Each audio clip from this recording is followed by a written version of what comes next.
Hey, what's up, guys? Sermo11 here with my review of the Boondocks Season 4, Episode 2, Good Times.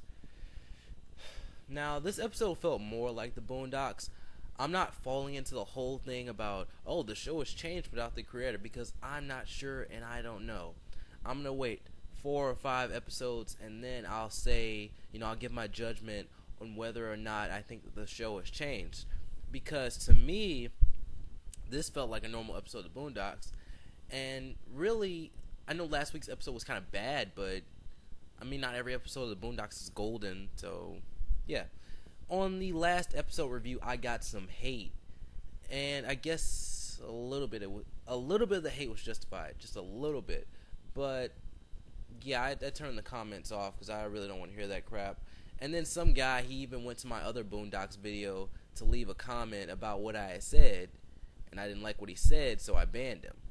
So I will ban you from the channel immediately if I get any rude comments, I'm just saying, or I can just turn the comments off. So yeah, you'll have to, some people will go out of their way just like to get their thoughts across. They might go on Twitter or Facebook. I don't know. You do that, I'll ban you on there too. Just saying. So anyways, this episode focused on Granddad. See, this is what I wanted. I wanted it to focus more on the family. Like, why would you start off in an episode about Tom? That's supposed to be like later in the season. You have to start off with an episode based on the family. I would prefer an episode on Huey, but Granddad is still a pretty cool character. Anyways, this episode was about Granddad and the family going into debt. It wasn't like $100 or $1,000. It was millions. And Uncle Ruckus ran for president a few years ago. Now he's running for mayor. That was kind of a subplot. It wasn't really that important. And finally, a new character was introduced, Ed Wunsler II. And I never noticed this, but don't you think it's kind of odd that they introduced, Ed Wunsler the first, and they introduced the third, but they didn't introduce the father of the third?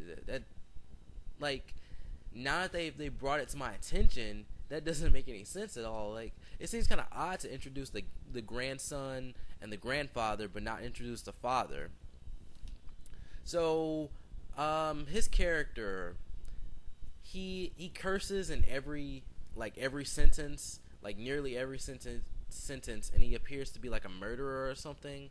A very shady character. Let me see, maybe like a loan shark, or he doesn't seem very trustworthy. That's what I'll say. But you could say that about the first as well. The second, he seems, not the second, the third seems kind of trustworthy, but the second and the first, I wouldn't really trust. And he comes with an assistant who, he warns the Freemans, throughout the episode, as the situation gets worse. And then I think at one point he's like, you should have listened to me. So when Ed is introduced, he starts taking things from the home. Like, he just goes in there like he owns the place. And he does own the place, actually. But I don't know. Do you really do that? You just go in there, I'll just take this, I want that. And he took like an urn or something. I believe that's the term. Where someone dies and their ashes are put inside that. I don't know why you would want that, but whatever. So throughout the episode, he offers Robert many ways to get the money, and all of which those efforts, they kind of get him deeper into debt. So that's why I said this guy, he doesn't seem trustworthy. It's like one of those characters who they act like they're trying to help you. They act nice and everything, but in actuality, they're making the situation worse. He's making it worse, but he's not helping either. And then, every time he's on screen, there's this song playing, and I guess it's like his theme song or something, and I like it. It sounds good. And the assistant, he seems like a character that would be created, from the original 3 seasons. If we're going to go there, say, oh, this seems different, and that seems different. Well, I think the assistant seems like someone who would be introduced in one of the earlier seasons. I don't know, it's just something about his character, something, the way he was voiced. I don't know, it might be one of the same voice actors. Maybe that's why I feel like the character is from the original seasons, but whatever. I liked how he told the Freemans to fake their deaths. and then they're just looking at him like, what? And there was a scene in the beginning where Riley was getting orange juice and Granddad only let him get a cup full, like a cup of the orange juice. And it kind of reminded me of my house. You know, it's not to that extreme in any way, but some things in the house must be used in moderation to save money and everything. And I'm sure you guys go through that as well. Like certain things at home you can't use, you know, you want to keep the bills down and everything. So in the episode there, living situation, the living situations in the episode kept getting worse and worse until they were living in the garage with a dead body in there. And judging from the trailer, this episode, you know, because I'm sure we've all seen the trailer, like judging from the trailer, the episode was going a bit too slow, but this will be a reoccurring theme in the series, because at the end of the episode, the family, they became slaves. And Uncle Ruckus was happy about that. He was like, they're bringing slavery back. And I don't know about this. I think they took it a little bit too far. I'm not offended or anything.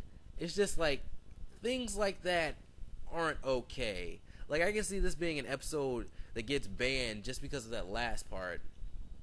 And I can't say that I didn't laugh, but I can't say that it's not funny, because, you know, I joke about stuff like this all the time. I mean, we're teenagers, we joke about stuff like this. But if you notice in the trailer, it looks like the family is trying to escape the slave farm, and Tom might become a slave too, and Huey's going to kick Ed in the face, so that's probably going to be a future episode. I don't know if you were looking at the trailer that clearly, but I was, because it was on TV constantly and everything. And I don't know why this character was introduced. It makes sense, but I hope the other Eds show up. I hope they can still use all the characters and everything. I mean, Adult Swim or Sony owns it now, right? And did you know that the creator actually got fired? That came out. The voice actor for the Chris Brown parody.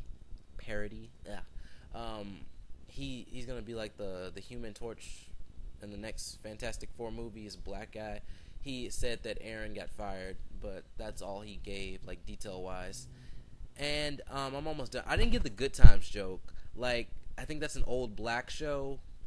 I'm not sure on that. I'm not going to look it up because I really don't care that much. But, yeah, they kept saying Good Times throughout the episode. And this was a solid episode overall. Next week looks good, too, and it's probably going to be a parody of what of that African-American woman who was involved with hair care products and hair. I forgot her name. Like, I was trying to look it up because I wanted to sound professional and everything and, you know, like, know her name. But I did know her name at some time in my life because we researched African-American people and everything. Anyways, guys, thank you for watching my video. I hope you like this review more, because I tried better. I tried more in this review. Like, this review is shorter, like, way shorter. I probably could have got it done in shorter time. Anyway, Facebook, Twitter, description, like, follow, whatever. Peace. Bye.